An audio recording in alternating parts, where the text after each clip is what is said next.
Vous souhaitez perdre du poids et vous avez choisi l'alimentation cétogène pour ça. Vous souhaitez en connaître tous les secrets et vous voulez en avoir tous les bénéfices.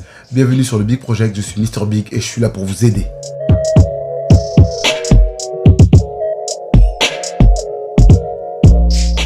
J'ai fait le tour de pas mal de forums, de pas mal de groupes de discussion sur Facebook, sur Instagram et la plupart du temps, les personnes qui ne connaissent pas cette alimentation se demandent comment on fait pour perdre du poids en mangeant aussi gras. Pour cette big tip numéro 2, je crois que là, on arrive avec la question qui turlupine la plupart des personnes qui rentrent dans cette alimentation. C'est l'une des incompréhensions massives de toutes les personnes qui veulent découvrir le secret de la diète cétogène.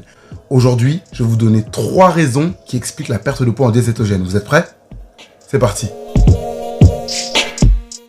Vous vous souvenez, dans la big tip numéro 1, j'ai expliqué que pour manger céto, il fallait que les macros soient composés de 80% de lipides, de 15% de protéines et de 5% de glucides. La première raison qui explique la perte de poids en diète cétogène, elle se passe dans les 2 premières semaines et vous allez comprendre pourquoi. Vous ne le savez peut-être pas, mais dans votre corps, vous avez une réserve disponible de glucides sous forme de glycogène qui est stocké dans votre foie et dans vos muscles. Cette réserve de glycogène, elle s'élève à peu près à 350 grammes dans tout le corps.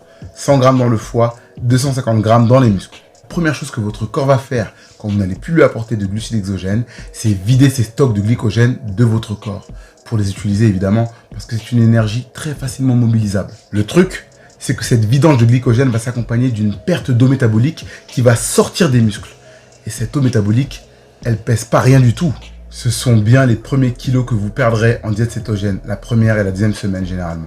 Ces kilos représentent à peu près 1,5 à 2 kilos par semaine, ce qui est énorme, et qui peut donner l'impression qu'on aura ce trend pendant toute la durée de notre diète. Mais ce n'est pas le cas. Je vais donc vous expliquer maintenant la première raison physiologique qui explique qu'en mangeant gras, on peut perdre du gras. Le but principal de votre projet de perte de poids, c'est de perdre de la masse grasse. Perdre de l'eau, on s'en fout complètement. L'objectif que vous devez viser quand vous rentrez en diète cétogène, c'est la cétoadaptation. Qu'est-ce que c'est? La cétoadaptation, c'est le moment magnifique où votre corps se rend compte qu'au lieu d'utiliser 350 grammes de glycogène qu'il a dans le foie et les muscles, il peut utiliser des dizaines de kilos de graisse comme énergie. Vous vous rendez compte du truc? Une fois que vous êtes céto-adapté, que vous n'apportez pas de glucides dans votre alimentation, votre corps sait très bien où aller trouver l'énergie dont il a besoin. Et à partir du moment où votre corps sait mobiliser l'énergie lipidique que vous avez stockée toutes ces années, vous êtes sûr que vous allez perdre du poids. En appliquant juste un mini déficit dont vous n'avez même pas conscience la plupart du temps, vous pourrez perdre régulièrement du poids. Pour ma part, j'ai réussi à perdre 700 grammes par semaine en appliquant ce protocole. Magnifique.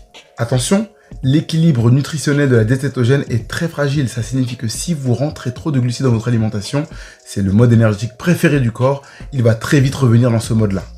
Le secret de la perte de poids en diète cétogène, c'est un savant mélange de changement de mode énergétique, mais aussi d'une consommation raisonnée de calories. Attention, les lipides comportent plus de calories au même gramme que les glucides. Donc oui, c'est de l'énergie, vous ne devez pas en consommer trop, sinon vous ne perdrez pas de poids, tout simplement. J'en viens maintenant à la raison qui explique d'après moi pourquoi cette diète s'adapte vraiment à la majorité des gens. J'ai nommé la satiété acquise par la consommation de lipides. Vous ne le savez peut-être pas, mais les aliments lipidiques sont ceux qui ont un indice de satiété le plus élevé parmi les aliments. Ça signifie que quand vous mangez des aliments lipidiques, vous êtes beaucoup plus rassasié que quand vous mangez n'importe quel autre aliment, que ce soit de la viande ou que ce soit des féculents. Qui dit satiété augmentée, dit moins envie de manger, dit déficit calorique. Donc c'est la troisième raison qui pour moi explique la perte de poids en diète cétogène. On mange tout simplement beaucoup moins que dans les autres diètes. À partir du moment où vous êtes plus rassasié en mangeant des aliments lipidiques, vous allez moins manger, que ce soit pendant le repas ou en dehors des repas, ce qui va générer indirectement un déficit calorique. Choisissez bien vos lipides, des bons gras, bons pour la santé, avec des bons oméga.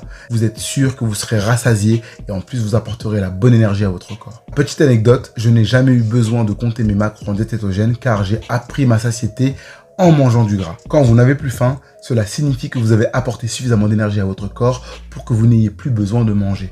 Écoutez-le, apprenez à le connaître et ça vous permettra d'être beaucoup plus serein dans votre rapport à la nourriture.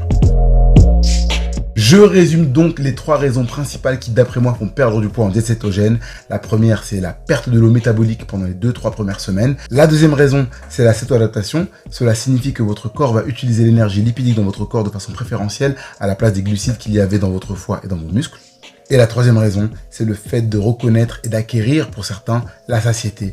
Car quand on mange lipidique, on est beaucoup plus rassasié qu'avec d'autres aliments. Et du coup, on mange moins. Qui dit manger moins dit perte de poids. J'espère que vous aurez appris encore beaucoup de choses avec cette Big Tip 2. Rendez-vous dans quelques semaines ou la semaine prochaine, ça dépendra de mon temps, pour la Big Tip numéro 3. Commentez, partagez, likez, enregistrez cette vidéo et surtout, n'hésitez pas à venir me solliciter si vous avez des questions sur cette alimentation merveilleuse qui m'a beaucoup réussi en tout cas. C'était le Big Project pour la Big Tip numéro 2. Suivez-moi sur Instagram, @lebigproject. À bientôt, portez-vous bien. Peace.